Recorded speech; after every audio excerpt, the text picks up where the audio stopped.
Itu ada kitab suci, mungkin Pak Dendi. Ya, udah.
Lalu ya, memang betul ya, orang-orang Ibrani lah atau orang-orang Yahudi ya yang telah mendapatkan firman dan sabda pertama, lalu akhirnya dia mengikuti Mesias itu, Yesus Kristus. Nah, maka disebut surat kepada orang Ibrani, tujuannya adalah mengingatkan orang-orang ya Ibrani. Makanya baptisan yang dilakukan. Jadi orang Yahudi itu dibaptis ya oleh Yohanes Pembaptis, tapi itu adalah baptisan pertobatan. Beda baptisan yang diterima kita sekarang, itu baptisan pertobatan, kemudian baptisan Roh Kudus dan baptisan ya sebagai anak-anak Allah, anak-anak terang. Nah, ini ya. Jadi bapak-bapak itu memiliki terang. Jadi kalau dibaptis itu ya, jadi semuanya memiliki terangnya itu. Tapi apakah terangnya kebakaran atau terangnya menyejukkan, itu nanti kita bisa uji sendiri diri kita. Kita bisa uji. Karena sebenarnya kalau kita tahan uji itu, kita akan menjadi pribadi yang luar biasa. Mari kita membaca bersama bacaan dari surat kepada orang Ibrani bab 6 atau pasal 6 ayat 10 sampai 20. Ya. Mari kita membaca bersama. Saudara-saudara, Allah bukan tidak adil, maka tidak mungkin Ia lupa akan pekerjaan dan kasih-Mu yang kamu tunjukkan terhadap namanya oleh pelayanan kamu kepada orang-orang kudus yang masih kamu lakukan sampai sekarang. Tetapi kami ingin supaya kamu masing-masing menunjukkan kesungguhan yang sama untuk menjadikan pengharapanmu suatu milik yang pasti sampai pada akhirnya, agar kamu jangan menjadi lamban tetapi menjadi penurut mereka yang oleh iman dan kesabaran mendapat bagian dalam apa yang dijanjikan Allah. Sebab ketika Allah memberikan janjinya kepada Abraham, ia bersumpah demi dirinya sendiri, karena tidak ada orang yang lebih tinggi daripadanya. Katanya, sesungguhnya aku akan memberkati engkau berlimpah-limpah dan akan membuat engkau sangat banyak. Abraham menanti dengan sabar dan dengan demikian ia memperoleh apa yang dijanjikan kepadanya. Sebab manusia bersumpah demi orang yang lebih tinggi dan sumpah itu menjadi suatu pengokohan baginya yang mengakhiri segala bantahan. Karena itu, untuk lebih meyakinkan mereka yang berhak menerima janji itu akan kepastian putusannya, Allah telah mengikat dirinya dengan sumpah, supaya oleh dua kenyataan yang tidak berubah-ubah tentang mana Allah tidak mungkin berdusta, kita yang mencari perlindungan beroleh dorongan yang kuat untuk menjangkau pengharapan yang terletak di depan kita. Pengharapan itu adalah sauh yang kuat dan aman bagi jiwa kita yang telah dilabuhkan sampai ke belakang tabir, di mana Yesus telah masuk sebagai perintis bagi kita ketika ia menurut peraturan Melkisedek menjadi imam besar sampai selama-lamanya. Demikianlah sabda Tuhan. Syukur kepada Allah. Nah, kita membahas ini dulu untuk katekese, nanti baru kita ke Injil ya. Mungkin operator dikembalikan di ayat yang pertama tadi itu. Mari kita belajar bersama melihat itu sebagai suatu bentuk komunikasi iman yang luar biasa. Sebab Allah bukan tidak adil. Nah, ini sering kita ketika kita jatuh dalam dosa, kita menyatakan Allah itu tidak adil. Atau kita mengutuki saudara kita, mengutuki orang-orang yang kita benci, ya kan? Atau kita mendapat celaka, mendapat hal-hal yang dursila, ya di sini. Mengapa surat kepada orang Ibrani yang kita baca ini, Ibrani 6 ayat 10 ini, ya, langsung, karena banyak di antara kita menganggap Allah itu tidak adil. Apa yang kita dapatkan di tempat ini kita anggap itu bukan keadilan. Dan ujung-ujungnya kita menyalahkan Allah, menyalahkan Tuhan, menyalahkan Yesus. Tetapi surat kepada orang Ibrani yang ditulis kurang lebih 2000 tahun yang lalu, ini mengingatkan kita bahwa Allah itu adalah adil. Ya. Maka mengapa dibuat? Sebab Allah bukan tidak adil. Dengan kata lain itu, Allah itu adil. Ya. Jadi kata-kata surat kepada orang Ibrani ini mengingatkan kita, karena inilah yang sering kita ucapkan dalam doa kita atau dalam keadaan kita. Allah tidak adil kepada kita. Dan ini sering membuat kita jatuh, sehingga ia lupa akan pekerjaanmu dan kasihmu yang kamu tunjukkan terhadap namanya. Jadi ketika kita dalam keadaan mabuk, bagaimana kita ingat Allah? Ingat istri kita aja enggak, ingat anak-anak kita pun enggak. Tetapi ketika kita hidup dalam pesta pora, kemewahan, begitu juga kita menganggap Allah itu tidak ada. Allah itu beristirahat, santai-santai saja di surga. Allah itu kita anggap sebagai suatu benda. Bahkan mungkin ada yang berpikir, ya, Allah orang Kristen itu, ya kan, adalah Allah yang dipatung-patungkan, atau Allah yang dibuat-buat saja. Kok Allah mau menjadi manusia? Kok Allah berdoa kepada Allah? Itu adalah pertanyaan-pertanyaan orang yang menganggap Allah itu tidak adil. Dan bahkan biasanya orang-orang yang antikristus, ya. Antikristus itu bermunculan bukan terjadi pada orang yang tidak mengenal Kristus, justru yang pernah dibaptis lalu dia menjadi antikristus. Itu bahaya itu. Celakalah orang yang mengadakan itu, katanya. Dan dia akan menyesatkan banyak orang. Sama seperti kita nanti ini bisa menjadi penyesat kalau kita tidak bersandarkan pada firman dan sabda Tuhan.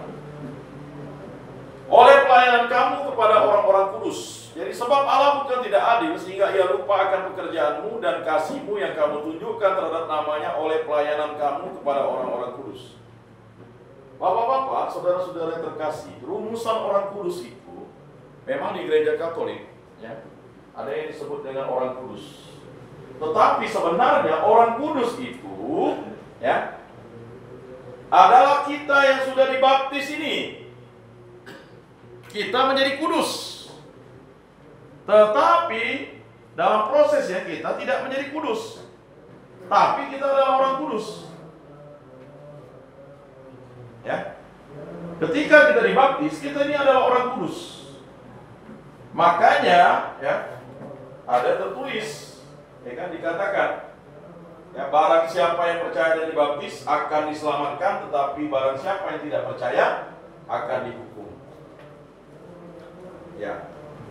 Jadi waktu kita berdiam di muka bumi ini normalnya rata-rata kehidupan orang di dunia ini kan bisa terjadi, ya, kurang lebih sekitar, ya, normal lah, 60, 70, 80 koma skor itu udah sampaikan tuh, ya, 60 atau 70 jika kuat, ya kan, 80 berkat, 90 mujizat, 100 nyusahkan orang.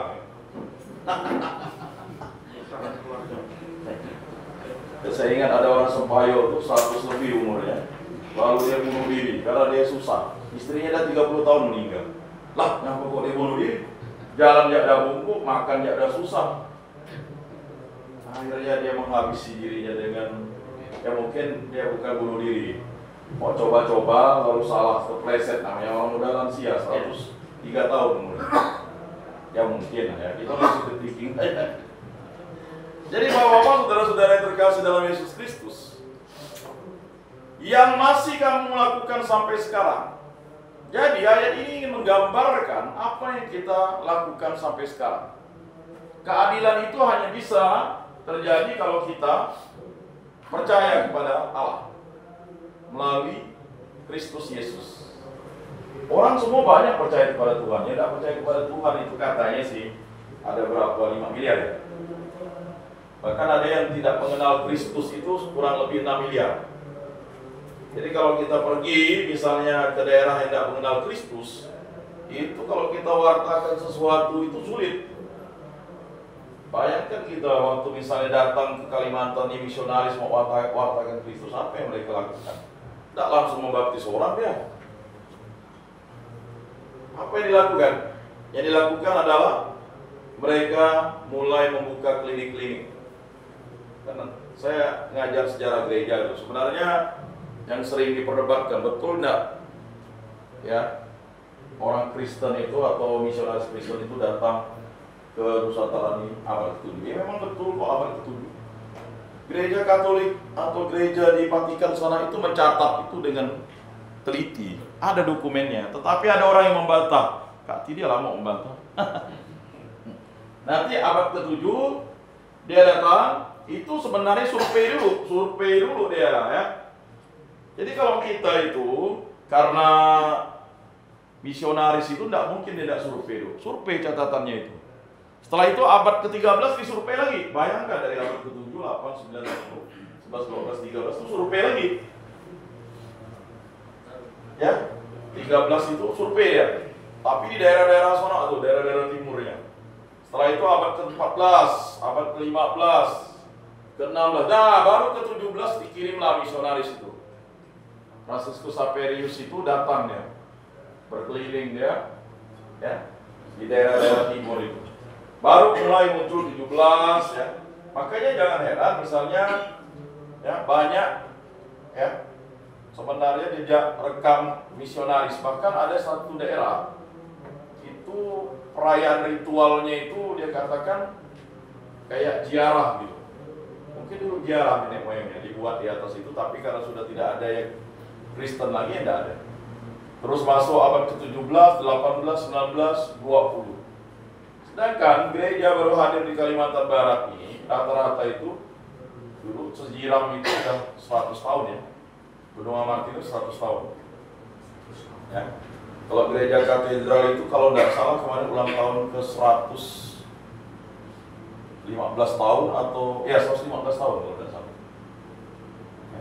Tetapi itu adalah orang-orang Belanda yang memang sudah menjadi pengikut Kristus dalam gereja Katolik.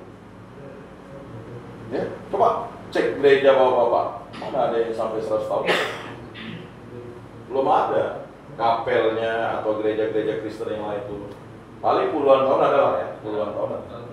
Tapi kalau 100 tahun itu baru yang gereja di Sejiram, di mana lalu di katedral itu 115 tahun dan ya. Mengapa? Karena memang kekristenan masuk di Kalimantan Barat ini susah dan sulit. Dan uniknya, misionaris itu tidak langsung membaptis orang di pinggir pantai, dia pergi ke dalam ya, daerah-daerah kayak Sejiram sana itu ya, Benua Martinus itu kan memang ada jalan darat, belum ada ya. Mudik pakai perahu dia ke sana. Dan akhirnya barulah menyebar ya. Karena misionaris Katolik dan misionaris Protestan itu datang ya kan. Ya kan saling ini ya, satu kapal. Beda kok sana lah, kok sini. Ya kan? Daripada berkelahi kan. Ini sama-sama mewartakan Kristus, Pak. Nah, tetapi yang dilakukannya adalah dengan proyek-proyek kemanusiaan.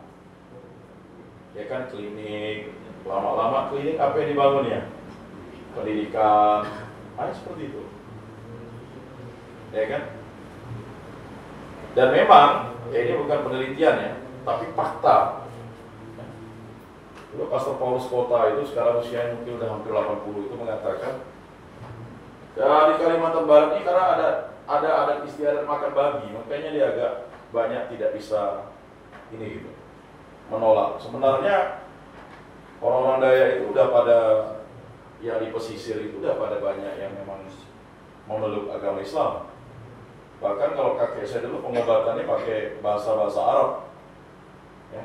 Tapi karena adatnya itu makan babi, makanya ya pengaruh Islam itu tidak bisa sampai ke daerah kampung-kampung Daya itu, karena dia masih menggunakan tradisi.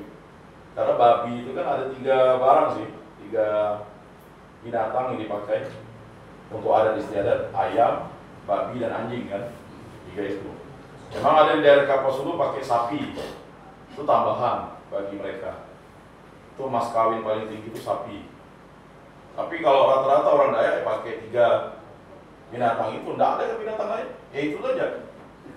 Ya kalau misalnya untuk, ya kalau lihat lagi, ya ayam itu syukuran yang kecil lah. Kalau udah babi itu syukuran yang besar. Tapi kalau udah pakai anjing pasti ada kematian atau mengeluarkan darah lah, atau hal-hal yang sifatnya ribut kan. Kan tidak ada yang mau pakai enggam, ya kan kalau suruh. Ya.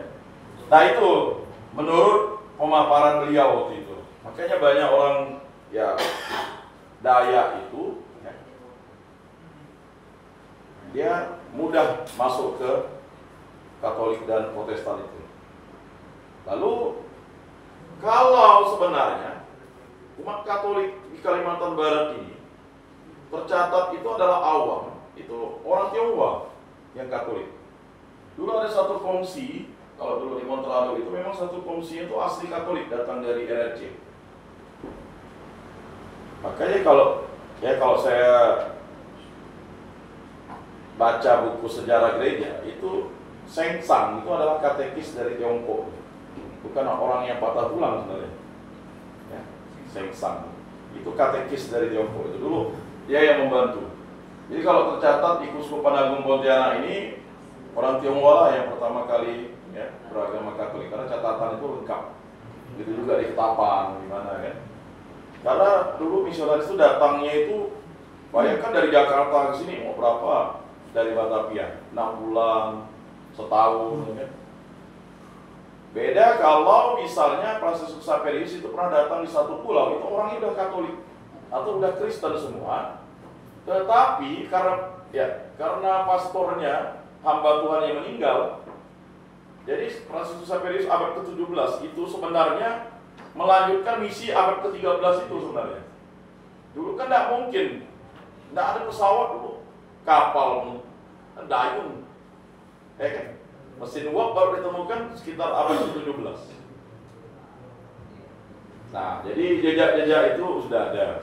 Nah, sehingga surat kepada orang Ibrani ini, bayangkan ya, dari abad ke-7 kekristenan itu ya sudah mulai berkembang. Pada abad pertama itu gereja perdana, lalu berkembang di daerah Eropa, abad kedua tapi penuh dengan penganiayaan. Jadi jangan pikir dulu ketika mewartakan sabda Allah di Eropa itu orang langsung terima, tidak bisa. Nah ini ya, surat kepada orang Ibrani ini mengingatkan kita bahwa ya, ada sesuatu makna yang terdalam dalam hidup kita beriman. Lanjut ke ayat selanjutnya.